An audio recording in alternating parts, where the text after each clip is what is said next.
Okay, it is pure chapter 7, lesson 5. If you haven't watched the other videos, you need to watch those first, otherwise this will make very little sense to you. Today we are going to be finding some other uses of the double angle formulae. So let's get cracking. So given that x equals 2 sine A and y equals 3 plus 5 cos of 2A, eliminate A to give y in terms of x. Now this is a bit weird because we're looking to have y equals some stuff all including x's, but we've currently got just lots and lots of trig involved. Okay, it doesn't look like I'm going to be able to kind of do much with it. Now getting y in terms of x will be me attempting to plug either x into y or y into x and making y the subject. Now y is currently the subject of its own side over there, and we've got y equals 3 plus 5 of cos 2a. Now cos 2a can look like lots of different things, and really often you're going to be making the double angle formula change to be something useful. Really often cos of 2a is used because you have to make a decision with it. Take a look at the x, and x is made up with 2 sine a. It wouldn't make any sense to choose anything else other than the identity 1 subtract 2 sine squared a. Okay, that can be tidied up.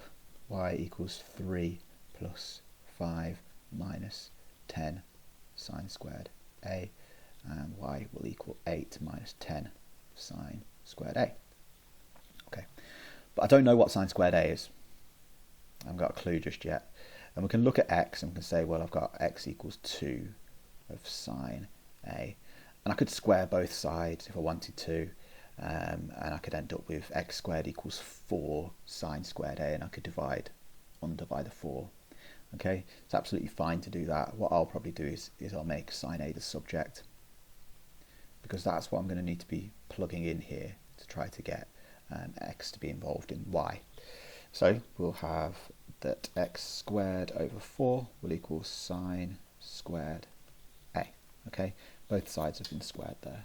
So sine squared a equals x squared over 4, which means that y equals 8 minus 10 lots of x squared over 4.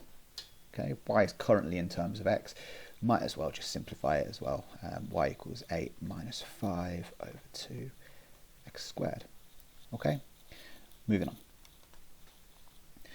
Given that cos of x equals negative 7 over 25 and that x is a reflex. Now, x being a reflex means that we've got an angle that's either going into this quadrant here, the T quadrant, or it's going into this quadrant here, which is the C quadrant. And we need to choose.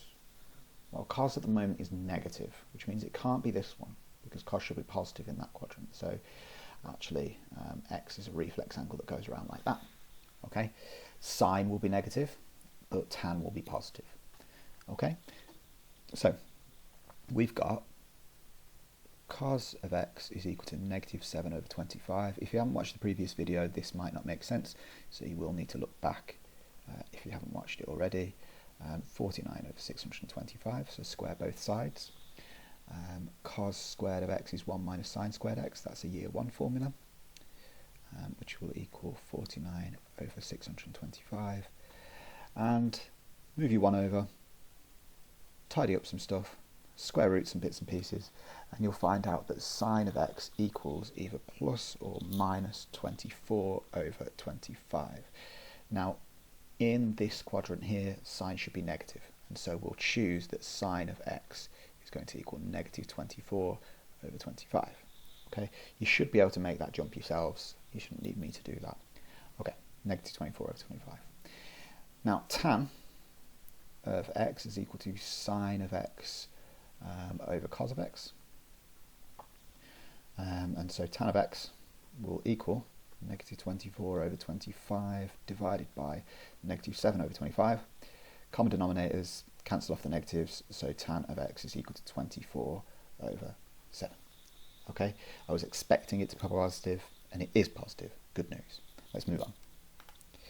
Now, you might have been wondering, looking at that last slide, whether we were going to use double angles at all. But you can use those previous answers, which I've written here, which is handy, to find sine of 2x. Now, sine of 2x will equal 2 sine x cos x. Okay? Now, that will be sine of 2x is going to equal 2 lots of negative 24 over 25 lots of negative 7 over 25. Just tap that into your calculator. Sine of 2x. Okay, and sine of 2x comes out as 336 over 625. Job done. Okay, doesn't necessarily have to have the same sign as sine of x. Okay, it doesn't necessarily need to be positive if the other one's positive or negative if the other one's negative. It's not necessarily the case. Okay, moving on. Tan of 2x. Now, tan of 2x has a formula that looks like this, which is 2 tan x over 1 subtract tan squared x. And to be honest, just chuck this into your calculator, to be fair. What I would suggest doing is putting 24 over 7 into your calculator alone, clicking equals, and then doing 2 ans over 1 minus ans squared. Okay, squared that is.